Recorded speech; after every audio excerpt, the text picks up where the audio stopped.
ہزار جدت ترازیوں کے مزاج بدلا کرے زمانہ، مگر یقین رہے گا عامر مزاج باطل وہی پرانا۔ عروج سے بہرور نہ ہوگی کبھی حیات منافقانہ، عروج سے بہرور نہ ہوگی کبھی حیات منافقانہ۔ زبان پہ اسلام کا وظیفہ مگر خیالات کافرانہ۔ ہماری ذلت کی انتہا کیا، ہماری پستی کا کیا ٹھکانہ، ہماری ذلت کی انتہا کیا، ہماری پستی کا کیا ٹھکانہ۔ گناہ تو پھر گناہ ٹھہرے، عبادتیں بھی مجرمانہ۔ اللہ کے پیارے نبی حضرت محمد رسول اللہ صلی اللہ علیہ وسلم نے جو بھی ارشادات فرمائے ہیں وہ اعلیٰ ہیں، مکمل ہیں، ان کی کوئی نظیر نہیں ہے۔ امت کی تمام امور میں نبی علیہ الصلوۃ والسلام نے مکمل رہنمائی فرمائی۔ بخاری شریف میں حدیث ہے، نبی علیہ السلام فرماتے ایمان کے 3 درجے۔ عام لوگوں نے بھی اس حدیث کو بہت متعدد مرتبہ پڑھا ہے، لیکن صرف پڑھا ہے، سمجھا نہیں ہے۔ حدیث میں آتا ہے، اس کا مفہوم ہے ایمان کے 3 درجے۔ کہ ایمان والا کون ہے؟ ایمان والا وہ ہے کہ جو برائی کو دیکھے تو اپنے ہاتھ کے ساتھ اس برائی کو روک دے۔ یہ ایمان کا پہلا درجہ ہے۔ دوسرا درجہ ایمان کا کہ اگر ہاتھ سے روکنے کی طاقت نہیں رکھتا ہے تو زبان کے ساتھ اس برائی کی مخالفت کرے کہ یہ برائی ہے، یہ غلط ہے، یہ ظلم ہے، یہ منافقت ہے، میں اس کے ساتھ نہیں ہوں۔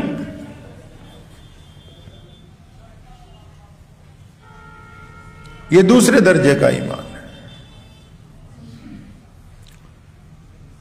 حدیث شریف میں آتا ہے کہ تیسرا درجہ یہ ہے کہ کم از کم اپنے دل کے اندر برا مانے کہ جی فلاں جو بات ہو رہی ہے، فلاں جو کام ہو رہا ہے، یہ تو بڑا غلط ہے۔ اچھا، جب بندہ دل میں برا مانتا ہے تو ہوتا کیا ہے جی؟ ہمارا جب موڈ خراب ہو تو کیا آپ دیکھنے میں زیادہ خوبصورت نظر آتے ہیں؟ جب آپ کا مزاج بگڑا ہوا ہو تو آپ کا چہرہ کیسے نظر آتا ہے؟ چہرے کے خد و خال کیسے ہوتے ہیں؟ آپ اگر کسی شادی میں اپنے رشتہ داروں سے ناراض ہو جائیں، سمدھیوں سے ناراض ہو جائیں تو آپ کے چہرے کے خد و خال اس وقت کیسے ہوتے ہیں؟ آپ نہ ہاتھ سے روکتے ہیں، نہ زبان سے کچھ کہتے ہیں، بس ناراض ہو کے بیٹھ جاتے ہیں، تب بھی پورے مجمع کو پتہ لگ جاتا ہے کہ یہ ناراض ہے۔ 3 درجے ایمان کے ہو گئے۔ پہلا، برائی کو دیکھو تو ہاتھ سے روکو۔ دوسرا، برائی کو دیکھو تو زبان سے منع کرو۔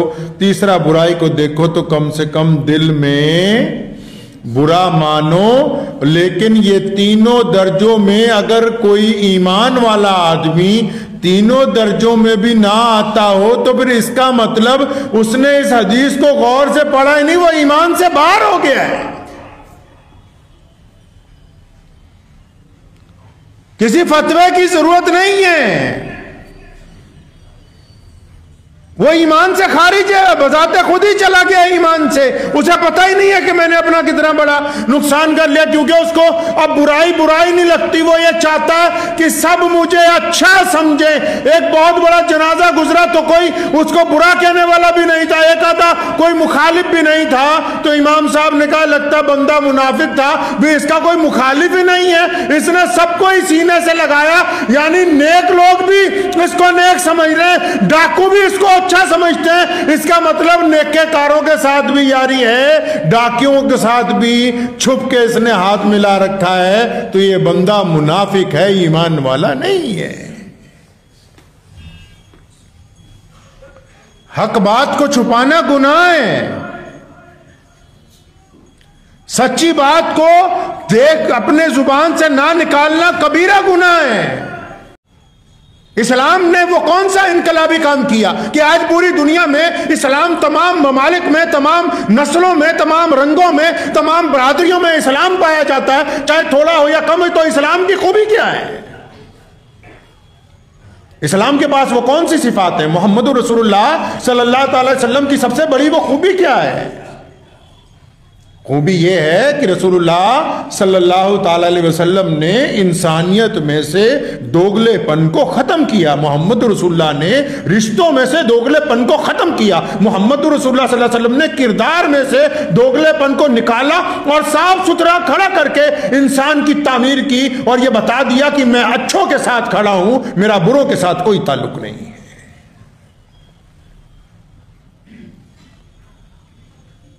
حق بات کہنا محمد رسول اللہ صلی اللہ علیہ وسلم کی سنت ہے، محمد رسول اللہ کی سنت ہے۔ سچ بولنا محمد رسول اللہ کی سنت ہے، دوگلے پن کی طرف نہ جانا محمد رسول اللہ کی سنت ہے۔ اور اگر ممبر و محراب کو سچ بولنے کے لیے استعمال نہ کیا جا رہا ہو تو اس کا مطلب ممبر و محراب میں بیٹھنے والے لوگ بلا شبہ خاموشی کے ساتھ اس بات کا اعلان کر رہے ہیں کہ دنیا میں جو مرضی ہوتا رہے، ہمیں اس سے کوئی لینا دینا نہیں ہے۔ تو ان کو اسلام کے ساتھ کون سا ترجمان ان کو اسلام کا بنایا جا سکتا ہے؟ اسلام اپنے ماننے والوں کو، اور اللہ تعالیٰ نے قرآن پاک میں آپ پڑھیں انبیاء علیہ السلام کو کہا کہ یہود و نصارہ کہ اپنے علماء سے وعدہ لے لو کہ تمہارے مرنے کے بعد یہ منحرف نہ ہو جائیں، یہ قرآن و سنت کو بدلنے کی کوشش نہ کریں۔ سیدنا ابو بکر صدیق رضی اللہ تعالیٰ عنہ جب خلافت پہ بیٹھے اور جب ایک وقت آیا کہ کچھ لوگوں نے کہا کہ ہم زکوٰۃ نہیں دیں گے، فرمایا میں نہ زکوٰۃ دینے والوں کے خلاف لڑوں گا، میں ان کے خلاف جہاد کروں گا۔ اور عمر نے کہا تھا اے ابو بکر آپ خلیفہ کیسی باتیں کرتے ہیں، صرف زکوٰۃ ہی تو نہیں دے رہے، توحید کو مانتے ہیں، رسالت کو مانتے ہیں، حج کو مانتے ہیں، نماز کو مانتے ہیں۔ اور فرمایا عمر یاد رکھو محمد رسول اللہ نے جو طریقے عائد کیے ہیں ابو بکر ان کے اوپر چلے گا۔ اور فرمایا یہ تو زکوٰۃ کی بات کرتے ہیں، اگر وہ زکوٰۃ لے کے آنے والا رسول اللہ کے دور میں اونٹ پر آتا تھا اور آ کے اونٹ کے پاؤں کو اسی کی رسی سے باندھتا تھا، فرمایا آج اگر وہ اونٹ پر آئے اور رسی نہ لے کے آئے اسی طریقے سے تو میں تب بھی اس سے لڑوں گا کہ تو محمد رسول اللہ کے طریقے میں نہیں چل رہا۔ ہمارے پاس ایسے لوگوں کی بھرمار ہے جن کو رسول اللہ صلی اللہ علیہ وسلم کا طریقہ نہیں، جن کو لوگوں کی خوشنودی چاہیے، جن کو حکمرانوں کی خوشنودی چاہیے، جن کو سرمایہ دار لوگوں کی خوشنودی چاہیے، جن کو زیادہ چندہ دینے والوں کی خوشنودی چاہیے۔ اب وہ اس خوشنودی کے چکر میں لوگوں کو خوش کرنے لگ گئے مولوی، تو لوگ تو کبھی خوش نہیں ہوں گے، یہ تو کبھی کچھ نہیں ہو سکتے۔ کون کہتا ہے کہ اگر آپ امت کو سدھارنے جائیں تو لوگ نہیں سدھریں گے؟ عمر رضی اللہ تعالیٰ عنہ چلے آ رہے ہیں، ایک شرابی ادھر سے شراب کی بوتل لیے ہوئے آ رہا ہے، اس نے بوتل چھپا رکھی ہے، دور سے حضرت عمر رضی اللہ تعالیٰ عنہ کو دیکھا، گھبرا گیا کہ آج اگر پکڑا گیا تو آج کھال ادھر جائے گی، آج اگر میں پکڑ لیا موقع پہ ثبوت سمیت تو آج نہیں بچتا۔ عمر رضی اللہ تعالیٰ عنہ جلالی شخصیت کے مالک تھے، رسول اللہ صلی اللہ علیہ وسلم کے پسندیدہ اور رسول اللہ صلی اللہ علیہ وسلم کی مراد ہیں تمام صحابہ 1,24,000 تمام صحابہ رسول اللہ صلی اللہ علیہ وسلم کے مرید ہیں، اور صرف عمر فاروق رسول اللہ کی مراد ہیں، اللہ سے مانگ کے لیا، اتنا بڑا درجہ ہے۔ عمر رضی اللہ نے ڈانٹ کے پوچھا کیا ہے تمہارے پاس؟ اب جب اس نے دور سے دیکھا نا حضرت عمر آ رہے ہیں تو دل میں توبہ کر کے اللہ سے دعائیں مانگنے لگا کہ اللہ آج عمر سے بچا دے، آئندہ نہیں یہ گناہ کروں گا، آج میرا چھٹکارا ہو جائے، دوبارہ یہ غلطی نہیں ہوگی۔ مفسرین نے لکھا ہے کہ عمر نے کہا دکھاؤ کیا ہے تمہارے پاس، تو جو اس نے کہا جناب شرک ہے، اللہ سے دل میں توبہ بھی کر رہا ہے اور عمر سے ڈر بھی رہا ہے۔ جب انہوں نے پوچھا تمہارے پاس ہے کیا، فرمانے لگا میرے پاس تو سرکہ ہے، اور جب کھول کے پیش کی ڈرتے ڈرتے نے کہ بوتل میں تو شراب ہے، تو اس میں سے سرکہ ہی نکلا۔ خدا کا شکر ادا کرتا ہوا جب آگے کو چلا، متعدد مفسرین نے اس پہ کلام کیا ہے۔ کچھ نے کہا عمر تو بڑے عدل والے تھے اور بڑے ذہن نشین تھے، اللہ نے ان کو بڑا درجہ دیا ہے۔ اس کو ٹوک کے پھر فرمانے لگا سن، تو نے عمر سے ڈر کے توبہ کی ہے، اللہ نے اس کو سرکہ بنا دیا، اگر تو اللہ سے ڈر کے توبہ کرتا تو اس کا شہد بن جاتا۔ کون کہتا ہے کہ آپ امت کو اگر تربیت کرنے نہیں جائیں گے تو یہ سدھریں گے نہیں؟ آپ بذات خود ناچنے گانے والے خاندانوں میں جب شادیاں ہوتی ہیں، بذات خود بیٹھ کے لمبی لمبی داڑھیوں والے وہاں قورمہ بریانی کھاتے ہیں، ان کو کون روکے گا؟ بڑے بڑے پیروں کے مرید خود کھڑے ہو کے ڈی جے بجواتے ہیں اور ان کو کون روکے گا؟ الیکشن کا ٹائم ان کی زبانیں بند ہو جاتی ہیں کہ کسی ظالم کے خلاف کچھ مت کہنا، تو ان کو کون اسلام کا ٹھیکیدار کہے گا؟ یہ سرمایہ داروں کی گنڈا گردی کے آگے اپنی گردن خم کر لیتے تو پھر اسلام کو اور آگے کون لے کے جائے گا؟ کون کہتا ہے کہ یہ اسلام کے دائی ہیں؟ دائی ایسا ہوتا ہے؟ کون دائی ہوتا ہے؟ جو بہترین کاروں میں چلتا ہو، جو اعلیٰ ترین گدوں کے اوپر سوتا ہو، جس کے مرید بڑی بڑی کوٹھیوں والے ہوں، وہ دائی ہوتا ہے؟ دائی امام زین العابدین رحمت اللہ علیہ ہیں، حسین رضی اللہ تعالیٰ عنہ کی نسل کا وہ فرزند عظیم جس کو امام کہا گیا۔ آؤ ایسا ہوتا ہے دائی، وقت کے حکمرانوں سے اپنے نانا کے دین کو بچانے کے لیے پنگا لے لیا، ان کے ساتھ اختلافات ہوئے، پھر حق بات کہنے لگے، ہاتھوں اور پیروں میں بیڑیاں پہنا دی۔ امام جوزی لکھتے ہیں کہ جب امام صاحب سے جیل خانے کے اندر ملاقات ہوئی، میں نے کہا حضرت یہ تو بہت برا ہوا، آپ کے بیڑیاں پہنا دی۔ اس کو دیکھ کے مسکرانے لگے، دونوں ہاتھ اٹھائے، ہلکا سا جھٹکا مارا جیسے دھاگا ٹوٹ جاتا ہے، لوہے کی زنجیریں ٹوٹ کے زمین پر گر گئیں۔ فرمایا یہ اللہ کی مرضی ہے، اس لیے زین العابدین نے بیڑیاں پہنائی ہیں، پہنی ہے، نہیں تو دنیا کی کوئی طاقت ہمیں بیڑیاں نہیں پہنا سکتی۔ امام کیسا ہوتا ہے؟ امام ہوتا ہے احمد بن حنبل جیسا۔ امام احمد بن حنبل رحمت اللہ علیہ ایک نہیں، دو نہیں، تین حکمرانوں کے ساتھ اپنی ساری زندگی کے اندر اختلافات رہے۔ کس بات پر؟ حکمران کہتے تھے قرآن مخلوق ہے، فرمایا نہیں، قرآن مخلوق نہیں ہے۔ امام شافعی رحمت اللہ علیہ نے، ہمارے ائمہ، ہمارے جتنے بزرگان دین گزرے، انہوں نے تربیت دی امت کو کہ کم از کم سچ بولیں تاکہ جو سامنے لوگ غلط کر رہے ہیں ان کو ہدایت مل جائے کہ واقعی کوئی ہمیں ٹوکنے والا ہے، اور اگر کوئی ٹوکے گا تو اللہ ان کو ہدایت دیں گے۔ عمر رضی اللہ تعالیٰ عنہ نے اس بندے کو ٹوکا، شراب کا سرکہ بن گیا۔ بڑے بڑے اولیاء کرام بزرگان دین اس لیے اپنے مریدوں سے ناراض ہوا کرتے تھے کہ فلاں تمہارے آمدنی کے ذرائع اچھے نہیں ہیں، اس لیے ہم تمہارے یہاں نہیں آئیں گے۔ آج کل کا تو پیر کہتا ہے کہ بڑھیا کوٹھی کس کے پاس ہے، اسی مرید کے یہاں جا کے ٹھکانہ لگائیں گے۔ مرید بھی وہ چاہیے جو اپنے ایریے میں سب سے زیادہ بدنام ہو لیکن پیر صاحب کو لفافہ موٹا دے دے جو۔ تو پھر ایسے لوگوں کو یہ نہیں پتا رہا کہ حضور اکرم صلی اللہ علیہ وسلم نے، حضور صلی اللہ علیہ وسلم کا دین پوری کائنات میں پہنچا کیسے ہے۔ نبی علیہ السلام نے دوغلا پن ختم کیا۔ دنیا میں اسلام سے پہلے، رسول اللہ صلی اللہ علیہ وسلم سے پہلے چیزوں میں ملاوٹ تھی۔ کون سی چیز؟ توحید میں ملاوٹ، رسالت میں پہلے سے ملاوٹ تھی۔ ہر بندہ کہہ دیتا تھا کہ اٹھ کے میں خدا کا نبی بن گیا ہوں۔ محمد رسول اللہ نے ان میں سے ملاوٹ ختم کی۔ رشتوں کے اندر ملاوٹ تھی، بھائیوں کے تعلقات کے اندر ملاوٹ تھی، کاروبار میں ملاوٹ تھی، بیوپار کے اندر ملاوٹ تھی۔ رسول اللہ صلی اللہ علیہ وسلم نے اسلام کے ذریعے دنیا کو ملاوٹ سے پاک کیا اور ایک ایسا آئیڈیل پیش کیا کہ دنیا کے تمام اقوام نے اسے ہیومن رائٹس کے نام کے ساتھ اپنایا۔ آپ دنیا کا اتہاس تو اٹھائیں، دنیا کی تاریخ تو اٹھائیں کم از کم، کہ اسلام آنے سے پہلے دنیا کیسی ہے، اسلام کے بعد دنیا کیسی۔ محمد رسول اللہ صلی اللہ علیہ وسلم نے سمجھایا ہمیں کہ سچی بات کریں۔ آپ یہ کس چکر میں پڑ گئے کہ کوئی ناراض ہو جائے گا، میرے فالوورز کم ہو جائیں گے یا میری گنتی کم ہو جائے گی جاننے والوں کی، سننے والوں کی؟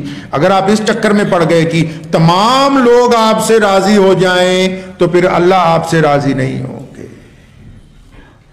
آپ اللہ کی رضامندی کی طرف توجہ دیں کہ اللہ کیسے راضی ہوتے ہیں. اللہ تبارک و تعالیٰ کو سچ بولنے والے لوگ اچھے لگتے ہیں, اللہ تعالیٰ کو دیانتدار لوگ اچھے لگتے ہیں, اللہ تعالیٰ کو ایماندار لوگوں کی اللہ تعالیٰ کو اچھا لگتا ہے کہ جو لوگ ایمانداری کے ساتھ کام کرتے ہیں. اگر ظلم کے اوپر کوئی بندہ خاموش ہے, میں نے پوچھا کئی مفتیوں سے, نکاح پڑھانے کے لیے جاتے ہیں تو بعض اوقات لڑکی کو جا کے پوچھتے ہیں, لڑکی کا والد بھائی کہ قبول ہے تمہارا نکاح فلاں لڑکے کے ساتھ کر رہے ہیں, تو لڑکی شرم کے مارے بولتی ہی نہیں. آپ دیکھ لیں اکثر نکاحوں میں جائیں, آپ جا کے پوچھیں گے نا خاتون کو, اپنی بیٹی کو, اپنی بہن کو کہ تمہارا نکاح فلاں کے ساتھ کر دیا ہے, 2 گواہ بھی ساتھ میں ہوتے ہیں, گھر کا بھی ایک فرد ساتھ میں ہوتا ہے, بار بار پوچھتے ہیں تو بولتی نہیں. شرم و مفتیوں سے پوچھو کہ جناب بولی ہی نہیں, کہہ رہے ہیں شرم و حیا کی وجہ سے نہیں بولتی. تو حضرت نکاح ہو گیا, کہتے بالکل ہو گیا. اگر یہ نہ مانتی, اگر اس کو اعتراض ہوتا تو یہ بولتی. یہی مسئلہ ہے نا جی. اس کی خاموشی کا مطلب کہ یہ اس کے ساتھ نکاح کے لیے راضی ہے. یہ بات سب کو پتہ ہے, بڑی آسان سا مسئلہ ہے. کتنا آسان مسئلہ ہے. کہہ رہے جی ہماری بیٹی اس لیے نہیں بول رہی شرم و حیا کی وجہ سے, اس نے تو خاموشی کے ساتھ دستخط کر دیے. اگر یہ بولتی تو بغاوت کرتی, تو اعلان کرتی کہ میں نے نکاح نہیں کرنا ہے, تو چپ ہے. تو اس کا مطلب رضامند ہے. کیا ہے جی؟ رضامند ہے. تو ظلم کے خلاف جو مولوی چپ ہیں تو اس کا مطلب یہ رضامند ہے. ظلم کے خلاف جو سرمایہ دار چپ ہیں تو اس کا مطلب یہ رضامند ہے. غریبوں پہ اتیاچار پہ جو لوگ چپ ہیں اس کا مطلب یہ گنڈوں کے ساتھ رضامند ہیں. اگر ان کی رضامندی نہ ہوتی تو پھر ایسا کیسے ہو سکتا تھا؟ کیونکہ اللہ نے ان کو عزت دی, اللہ نے ان کو طاقت دی, اللہ نے ان کو زبان دی, اللہ نے ان کو معیار دیا, موقع دیا, محل دیا, اللہ نے ان کا وقار بلند کیا ہے, اس کے باوجود یہ خاموش ہیں. تو اس کا مطلب ڈاکوؤں کے ساتھ رضامند ہے. پھر جو ڈاکوؤں کے ساتھ رضامند ہے وہ اللہ تعالیٰ اس کے ساتھ رضامند نہیں ہو سکتا ہے. پتا ہے کہ ایک بھائی دوسرے بھائی کا حق مار رہا ہے, لیکن بڑا بھائی اس لیے چپ ہے کہ میں کچھ بولوں گا تو میرے ساتھ ناراضگی ہو جائے گی. اس کا مطلب تو رضامند ہے اپنے بھائی کا حق مروانے کے لیے. پتا ہے کہ سامنے والا پڑوسی دوسرے پڑوسی پر ظلم کر رہا ہے, اور میں اگر بیچ میں دخل دے دوں تو وہ چپ ہو جائے گا, یہ ظلم بند ہو جائے گا, لیکن میں چپ ہوں, اس کا مطلب میں بھی رضامند ہوں اس ڈاکے کے اندر جو شامل ہے. پتا ہے کہ حکومت کا فلاں ارکان لوگوں کے ساتھ زیادتی کر رہا ہے, لیکن میں الیکشن میں اس لیے اس کے خلاف چپ ہوں کہ اگر میں بولوں گا تو یہ مجھ سے ناراض ہو جائے گا, تو اس کا مطلب میں بھی رضامند ہوں اس سسٹم کو غلط بنانے کے لیے. رضامندی کا مطلب خاموشی اگر ثواب ہے تو خاموشی گناہ بھی ہے. ہر ایک چیز کے 2 ہی پہلو ہیں, ایک طرف توحید ہے, دوسری طرف شرک ہے. ایک طرف عبادت ہے, دوسری طرف گناہ ہے. آپ جس طرف جائیں گے تو ایک طرف تو چھوڑنی ہوگی نا. اگر کوئی نماز پڑھتا ہے پھر کیا میں جھوٹ بھی بولوں گا؟ کیسے ممکن ہے؟ کیسے ممکن ہے کہ نماز بھی پڑھتا ہو جھوٹ بھی بولتا ہو؟ یہ کیسے ممکن ہے کہ نماز بھی پڑھتا ہو اور ظالم کے ساتھ بھی کھڑا ہو؟ اس کا مطلب اس کے اندر کچھ نہ کچھ اس کا نمبر الٹا ملا ہوا ہے. جب وہ پی کے فلم آئی تو مجھے کئی میرے عزیزوں دوستوں نے کہا کہ پی کے فلم میں رانگ نمبر ملا ہوا ہے فلاں فلاں کا. تو میں نے کہا بھائی رانگ نمبر تو ہمارے والوں کا ہی زیادہ ملا ہوا ہے, زیادہ تو انہیں کا ملا ہوا ہے. زیادہ مفاد پرست لوگ تو ہمارے پاس ہی ہیں آج کی تاریخ میں, جو اس طرح خاموش ہو گئے کہ جیسے غلطیوں کے اوپر نظر انداز, غلطیوں کے اوپر ٹوکنا ان کا کام ہی نہیں رہا, جبکہ یہ ممبر بنایا اسی لیے, یہ جمعہ کا دن رکھا اسی لیے. یہ لوگوں کے اجتماع کو اکٹھا کرنے کا مقصد یہی ہے کہ ان کو اللہ اس کے رسول کی باتیں سنائیں. اللہ اس کے رسول کی باتیں کیا ہے؟ اللہ کی پہلی بات ہے کہ توحید پہ رہو, اور توحید کا نچوڑ یہ ہے کہ بندہ دوگلا نہ ہو.